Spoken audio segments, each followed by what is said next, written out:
And away we go, live from the Cincy Light Studios. It is the Nightcap, brought to you by Hail Mary Sports Bar, located in Cheviot on Harrison Avenue. They're in the Dora District. You can walk from bar to bar with your drinks, but why would you do that when you can just stay at Hail Mary's? They have a 27 TV layout in the space, got a 9-screen video wall. It's not a bad seat in the house. They subscribe to every sports package that DirecTV offers. They can stream all the games, and Cincinnati Sports will also be on the video wall. The walk-in cooler is brand new. The draft lines are brand new. And not only do they pour the coldest beer around, they do so in 32.8 degree frosted glasses. They also, of course, have Cincy Light on tap. So go to Hail Mary's, get you an ice cold Cincy Light, and enjoy a great time. All right, Aaron. It was once again a typical Saturday in the Big 12. And by that, I mean, who the hell knows? It doesn't make sense. Make it make sense. That's the thing, is every year, like until one or two teams somehow establish like a recruiting superiority where they are, like Oklahoma and Texas recruited at a level higher than everyone else. Until somebody does that, this is what it's going to be, because every team is filled with essentially the exact same level of player across the board. Even with that, Texas and Oklahoma still lost games they shouldn't have lost. It's not like they were out here just winning the conference every year. Oklahoma did for like 15 years. Like they won the conference every year for a long time. And then that started once Lincoln Riley left and like they didn't get the hire right. They did come back to the pack a little, but those were always the most talented teams. Sure. Those two. Whether they won like they should have or not, they always had the most talent. I don't know that anybody has the most talent in this league other than Shadur Sanders and Travis Hunter being on Colorado. Everybody else is pretty much the exact damn same across the board. It's wild. It's crazy. It is all of those things. Yes. I think I like it from a fan standpoint. I couldn't imagine this is your reality going forward for like an administration, a coaching staff where like there's no separation. There's no superiority, I guess. I like it from a content standpoint because it gives us plenty to talk about when we're doing these little shows. Let's get started. Number 9, BYU 22, Utah 21. Utah led 21-10 at halftime. BYU scores the only 12 points of the second half, including a game-winning field goal to keep their undefeated season alive. It was not an easy watch. Both of these offenses were bad. I think that's the right word for it, the correct term for it. They were bad for most of the night. I watched most of it. I was flipping back and forth between was Houston Auburn the late game? Yeah, Houston Auburn, because it got delayed till 10. I was flipping back and forth for like most of the first half. But I mean, watching that second half, it was like, oh my God, these teams can't move the ball at all. But BYU does enough. The AD at Utah gets very upset. He was reprimanded by Yormark and fined today. He apologized. But this is a fun rivalry. He apologized. So his words, this game was absolutely stolen from us. We were happy to be in the Big 12, but tonight I am not. We won this game. Someone else stole it from us. Very disappointed. I will talk to the commissioner. I am disgusted by the professionalism of the officiating crew tonight. Yormark claps back. Mark's comments irresponsibly challenge the professionalism of our officials and the integrity of the Big 12 Conference. There is a right way and a wrong way to voice concerns. Unfortunately, Mark chose the wrong way. Accordingly, this violation warrants a public reprimand and financial penalty to the tune of $40,000, by the way. The Big 12 Conference prioritizes professionalism, integrity, and fairness and will continue to do so. And they said they will not comment any further. on this issue. Of course, Mark Harlan had to respond after that. And I don't know that I have that quite. He basically at just the said ready. he was out of pocket. Like he was emotional. He had just left the locker room. The team was hurting, blah, blah, blah, blah, blah. And Just here's the problem. It was the right call. The call that he was up in arms about, a holding call late in the game, was the right call. Calm down, dude. I of course, as one peruses the Twitter sphere, I saw somebody say that in their 22 years of reporting, they had never seen an AD take the mic. There's probably good reason you got yourself in a world of trouble. It's one thing as Utah, if Utah was a humble school or a quiet school or not obnoxious at all, and this was out of character. Shoot, that would be one thing. But right, as a fan base, they have collectively beat the drum that they are better than the Big 12. They don't need to be in the Big 12. They should be in the Big 10 or the SEC, and they don't know why they're in the Big 12 at all. And this they're not in the Big 10 or the SEC because they don't like you like that. I don't know. This was the exclamation point on the statement that they don't need to be in the Big 12. And it was highlighted by your AD. And that's a bad look. I don't know how this AD survives this, if I'm being completely honest. I don't think it'll be that bad. You just cost them $40,000 because you just were Aaron, emotional. Do you realize how little $40,000 means in the grand scheme of college athletics right now? It should come out of his actual pocket, not the school paying for it. And then they have an NIL collective ready to pay like $6 million for a freshman next year. Just grow up. Yeah. The thing is, this is what I love. Like these two, there's a lot of schools that say they hate each other, that say that they're like rivals. These two schools absolutely hate each other. And it's like, it's personal. It's not on a you're our rival, we don't like you level. It is everything we believe, you don't believe. And everything you believe, we like. It's not pretty the way that these two schools hate each other. And Utah thought they were actually in a place for one of those, like, I don't care if we lose every game. As long as we beat BYU and end their fairy tale season, I'm good with it. And then they're right there to the wire. So now not only do they have a disaster of a season in a league that they were picked to win, right? They also have to watch BYU on the precipice of an undefeated season, a Big 12 championship berth, and a college football playoff berth. Those people were mad last night. Big mad. Sure. I did see probably the funniest joke about the entire game. I wish I could give credit to the person, but the jokes is what stood out in my head. Of course, Jake Retzlaff, as we have talked about on this podcast, is Jewish, and he did score a rushing touchdown. And the joke was, I've seen a Jew part the Red Sea before.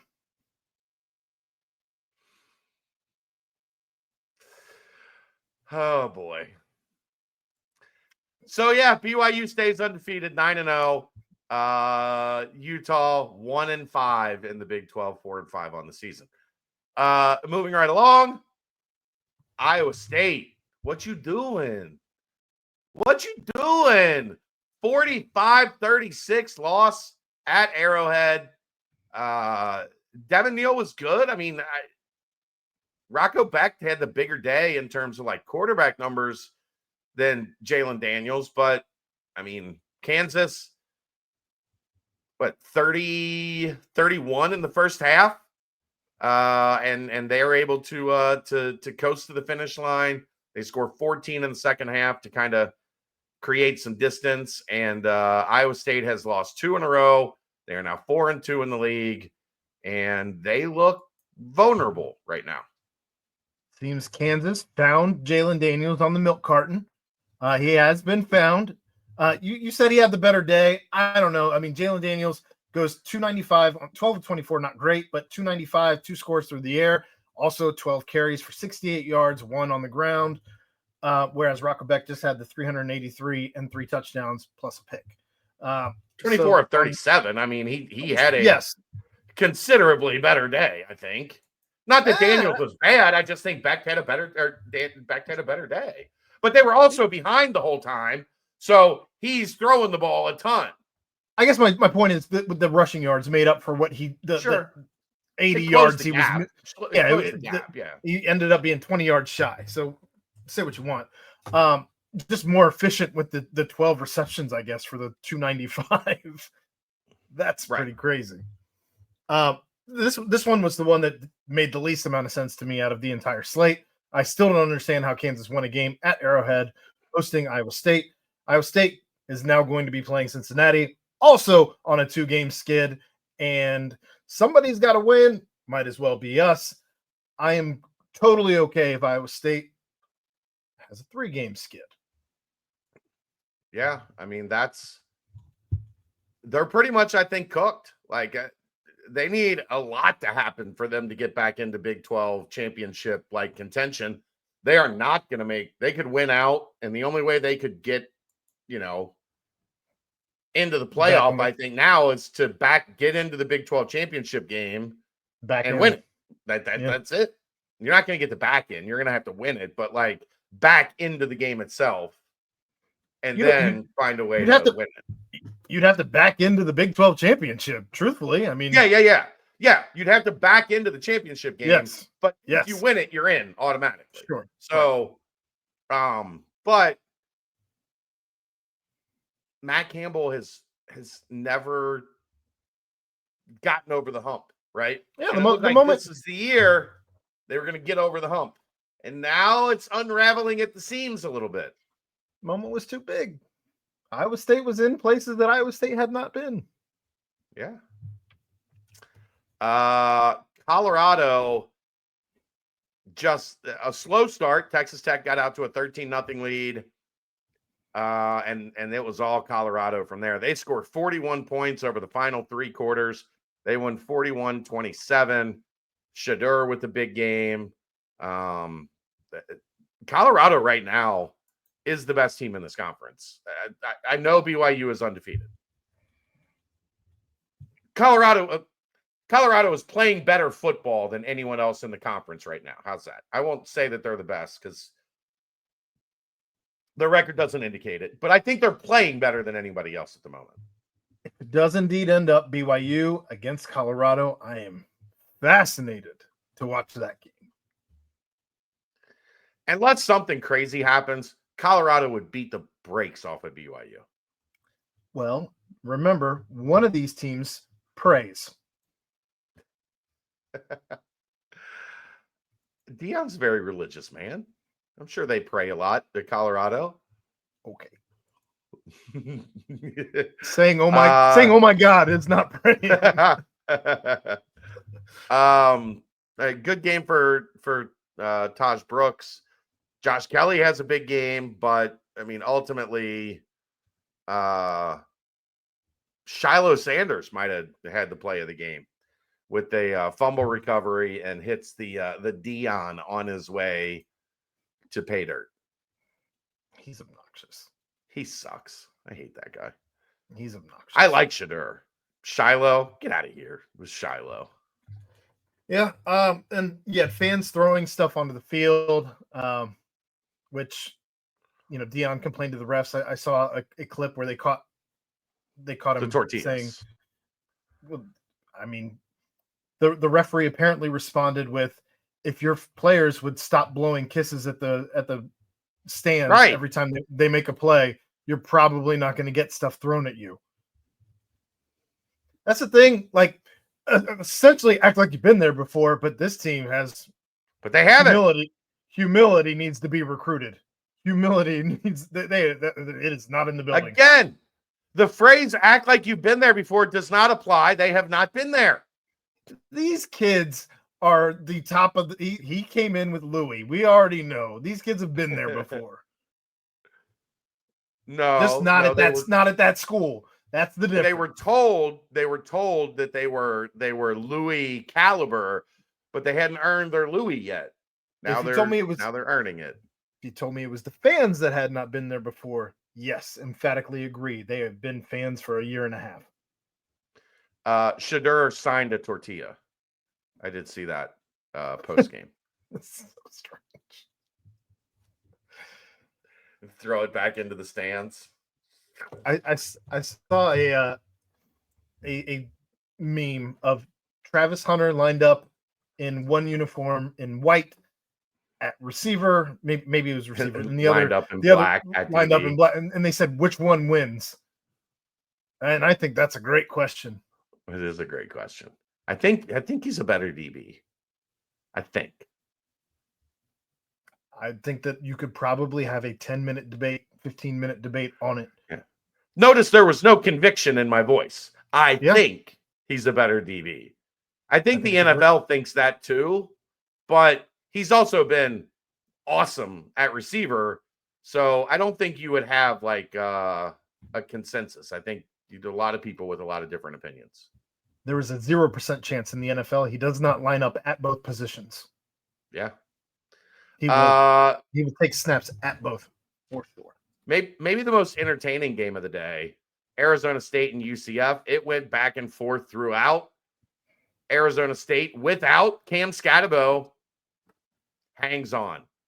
Away. Rizk, the quarterback, the new quarterback for UCF was okay. RJ Harvey was okay, but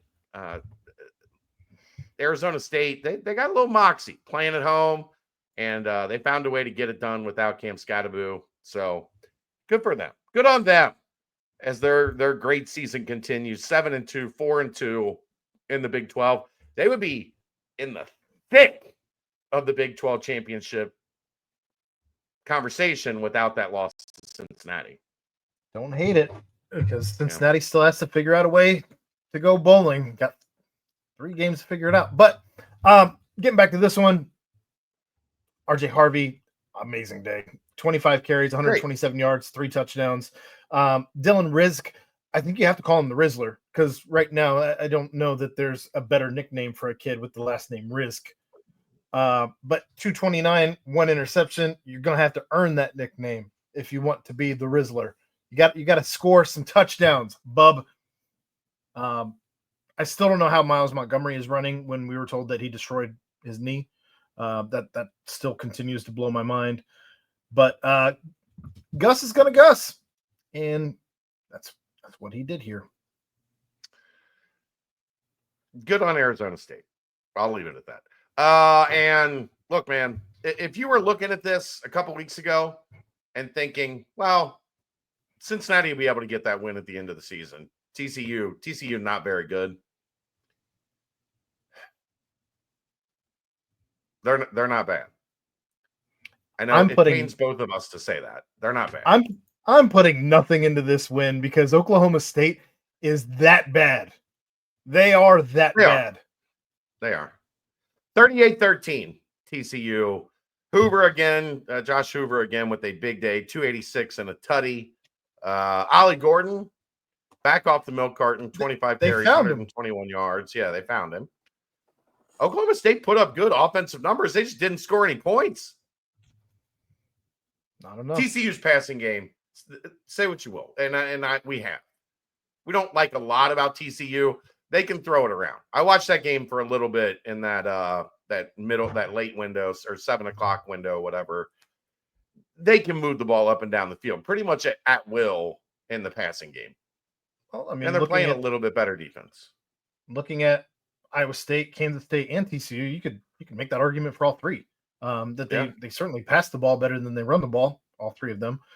So I think Cincinnati's got its work cut out for them as you look at all 3 games coming up and look at the wins that they've had recently, because when you're talking about Iowa State putting up 380 yards through the air, I think only 78 yards on the ground. I don't know that I agree. Right. Kansas State passes it better than they run it. They run it whatever Avery Johnson is doing. I think he's doing it poorly. That's because you don't like how he looks. You don't. You No, got something against people with long hair. That's not true. Hippie. Somebody in the comments last night called Aaron a hippie.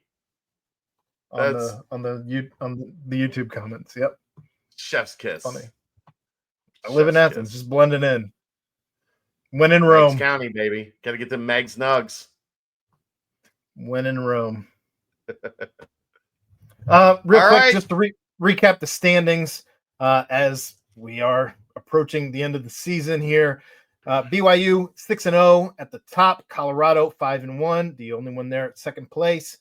Then you have Iowa State, Kansas State, Arizona State, West Virginia, all at 4-2. You got TCU, Texas Tech at 4-3. You've got Cincinnati, Baylor, Houston, not the company you want to be in, at 3-3. Kansas at 2-4. UCF at 2-5. Arizona 1-5, tied with Utah, and Oklahoma State dwelling in the basement 0-7. On the basketball front, almost a big upset today. Arizona State was neck and neck with the Zogs, but Gonzaga wins 88-80. Gonzaga. Two great games last night. Auburn-Houston was a hell of a lot of fun. Auburn pulls it out. I still, man, I think that they'll probably figure it out at some point. Right now, Houston is not Houston without Jamal Shead. They're not there I yet. just love that they called that game the Mattress Firm Battleground 2K24. What are we doing here?